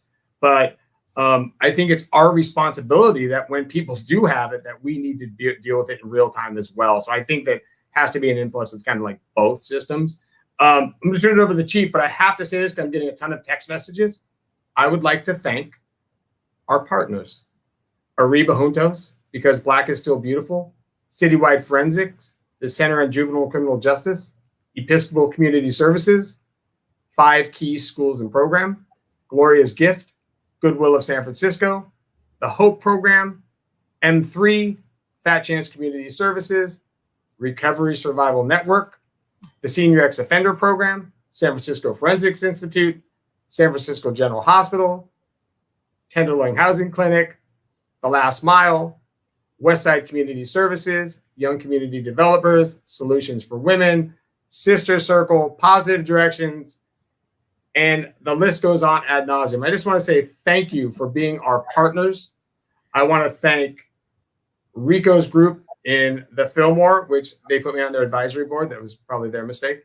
And others that are out there helping us engage with clients and do good work. And I want to say thank you for inviting us on this show. I kind of hijacked it. I know when you guys invited Chief Fletcher, I was like, okay, I'm going to go with her. But I just want to say that it's platforms like this that bring people together. And I definitely don't have all the answers. I probably have no answers. But what I can do is I can connect the dots and I can help people connect the dots and I can put people together that do have the answers. It's probably my best skill set of the 1 or 2 skills I actually have. And I just want to say that being able to join you guys and be part of your lives and your work is something that, I am super grateful. This is what gets me up in the morning. This is what brings me to work early in the morning. This is what keeps me up late at night. And I'm just grateful to be part of the solution. And I'm grateful to Chief Fletcher to have me on her team and, has put me in a position where I can actually make decisions and kind of advance the work of our department, advance our racial equity goals, and advance and hopefully improve the lives of people we serve. So thank you to everybody for having me. And thank you to our partners for answering the phone when I call. And when I'm, nonstop calling you, you're responding in real time. And I just want to thank everybody for your help. And Steve, it's all good. You part of the Both Sides of the Conversation family, you and Ms. Fletcher there, and all the community partners that he announced. Reach out to us. We would love to have you on our show so you can educate the community on what you're doing, what things are you doing to impact the community. It's one thing to have a name shout out, and it's one thing to come on here and actually talk to the community and let them know what you're doing and how you're impacting the community for change. I think that's powerful. So please reach out to us at bothsidesoftheconversation.org. We would love to get you partners on here, because we want to partner with Steve. We want to help the solutions to make this city great. We are getting close to wrapping up. We have about 5 minutes left. So what I want to do is I want to let the chief go ahead and say a few things, and then I want to give everybody on here an opportunity to say some closing words to impact our community, how to reach you, give up your social media handles, whatever it is. But I want to let Chief Fletcher go ahead and say her last comments, and then give us some closing words, and then we'll just move around to everybody to give their thoughts to the community.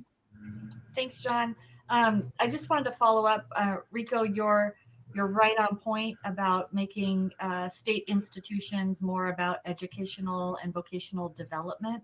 Prop 54 with Governor Brown and the support of the Chief Probation Officers of California really pushed forward legislation that would apply credits to individuals who engaged in services and who engaged in education while serving a prison commitment. And that was incentive for them and was a reward, right? That not only helped them, but certainly the benefit to the community and all of us is just unbelievable. County Jail is trying to do the same thing with engaging people in services and then rewarding them with conduct credits. So that piece is great. Clearly, we could do so much more, and your idea about that is amazing. I too want to thank each of you for allowing us an opportunity to share with you some of the great work that all of our staff do at adult probation, from the sworn staff to the support staff to our reentry staff.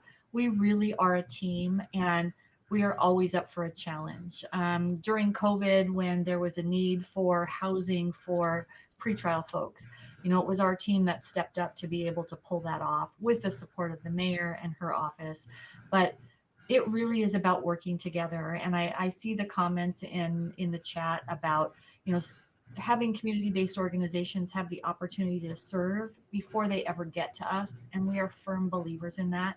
So we would love to be able to partner and support each other in these efforts, because the community that we serve, really all of us are serving them, right? They are our brothers and sisters and uncles and aunts and all of that. And it's so incredibly important that we are looking at people from a holistic approach, from a very family-focused, trauma-informed approach.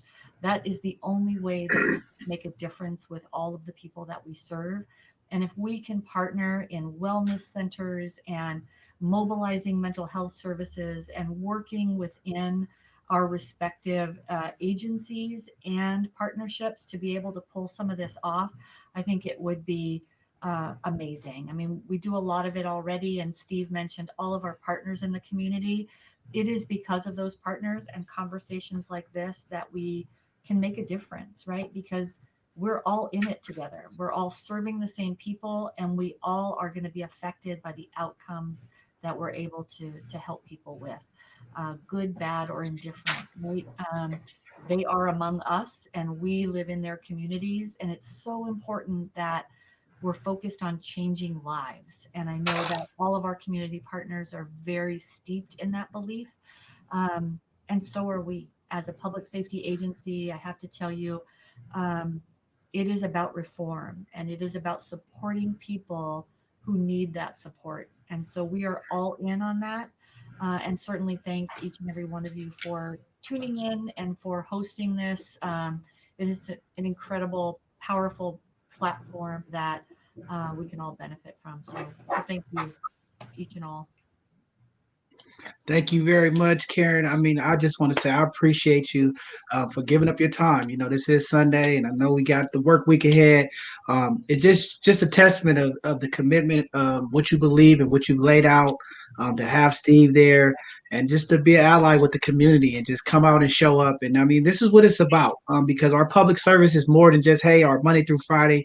It's also sometimes having to go above and beyond. So just want to say thank you for going above and beyond. I think Rico got lost some reception, got kicked out, but what I'm gonna do is just go ahead and let Danielle give her last words, Steve, and then you could just give any last words to the community that you want to give positive to them, or just whatever you want to give to them, Chief Fletcher. Will I go first? So thanks again, Steve and Karen, for all your hard work. I just want to remind the community that if you have loved ones and relatives that have come out of jail and they're parolees, please just just support them. You know, there are services for them, but I know I've had friends of mine who served quite some time, and they told me that they survived because of the love of their family members. So aside from these programs, I mean, the road to recovery is not easy, even with the support in the programs, but the love and support from friends and family is also going to be key in helping these bullies, you know, just stay out of the system. So, you know, it's good to just also have, you know, outside services where family members are connected to also support their relatives and loved ones and friends. So let's keep that in mind as well, that love and support that comes from the family, the community, and friends also helps as well. Steve, you want to give some last words? I just want to say, Danielle, John, Rico, thank you for having us. We love being here. Just, you know, I've been friends with Rico for a long time now, and I'm just grateful to be part of all of your work. And if there's anything that I can personally do, you can find me on the Adult Probation's website. You can come down to my office. Half the world's got my cell phone. I just want to make sure that I'm of service to people that need to be connected to things or need some personal help. So thanks for having us today. I'm super grateful for both sides of the conversation, advancing the conversation. So appreciate it. Oh, that's a good one. That's the new slogan right there. See, Steve just gave us the slogan. All right, Karen, you want to give some last words to the community, and then we'll have Rico, and then we'll close this thing out. Yeah, just thank you again. It is about, as Danielle said, the support of family and friends and the community. You know, probation and services often end when somebody is off supervision in the community, and their success really continues on for years. And we want to make sure that we can be a safety net for people. People are always welcome to come back to the cask for services and support. But that key point of the community being partners in this is tremendous, right? We can't succeed in silos. We really do need to come together. And this is the perfect opportunity to have this conversation. And it is very timely as we move into budget strategies with the city. You know, it's incredibly important to be able to continue to serve and to continue to serve in a way that makes sense for the people in the community. So thanks to each and every one of you. You're outstanding. And thanks to this platform. Enjoyed it. Rico, you want to give out your closing words? Of course. My Wi-Fi messed up over here all the way in the boondocks, but I'm back on. So I definitely want to thank you, Steve, for coming on. I want to thank you, Chief Fletcher, for coming on and being a part of the conversation. That way we can get the information to the community. No more saying what the community don't know. We brought the chief and the interim director of reentry services to both sides of the conversation, right? So, and I do want to leave everyone with that the race is not to the swift nor to the strong, but it's to those who can endure, and the possibilities become endless. And that's both sides of the conversation. Well, I mean, with that being said, I mean, that's a hard foot race to follow. I like what Steve said. We're advancing the conversation here at both sides of the conversation.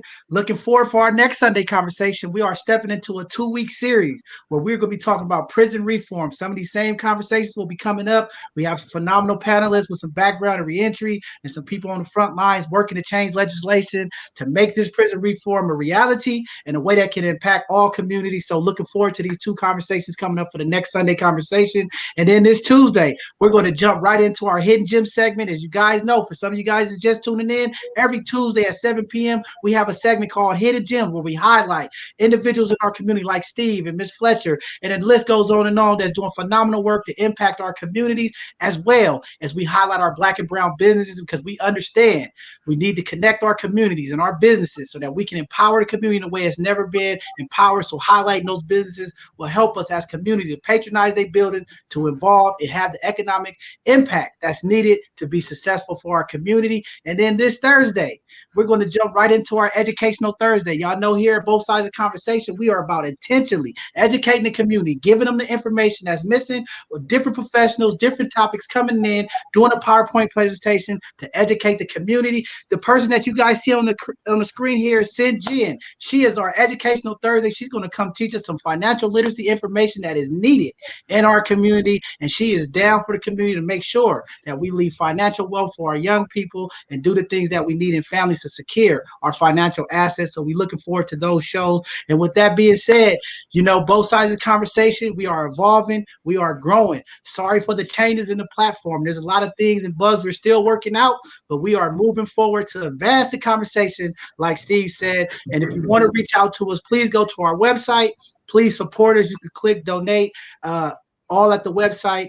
Look and see our upcoming shows. You could be a part of the conversation. If you would like to be a panelist on one of these conversations that's coming up, please go to our website, click, you can book yourself, and we'll reach out to you. And it's just that simple. We're trying to make it very, very simple for people to interact with us. We're trying to make this community thing grow, and we're just going to keep doing it. We love you guys. We support you. Thank you for tuning in today. Don't forget, the first 1,000 subscriber on our YouTube channel will receive a $200 cash app with the disclaimer of you have to come on to our Hidden Gem show to say that you was the 1,000 subscriber, so that people know this wasn't a fluke, it wasn't a game. And then when we reach our 5,000 and 10,000 platform subscribers, there'll be some financial gains for you as well. So thank you guys for tuning in today. Thank you, Chief Fletcher, for coming on. Steve, for giving up your Sunday, your time with family to come on and bless the community with the information and the understanding of what you guys are doing. Amazing stuff. You guys are impacting the community. Continue to do the things that you're doing. Stay encouraged, be brave, because that's what leadership looks like, demonstrating possibilities, and that's what you guys doing. So thanks, everyone. We're going to end now. We'll see you this Tuesday for our Hidden Gem show. Have a blessed evening.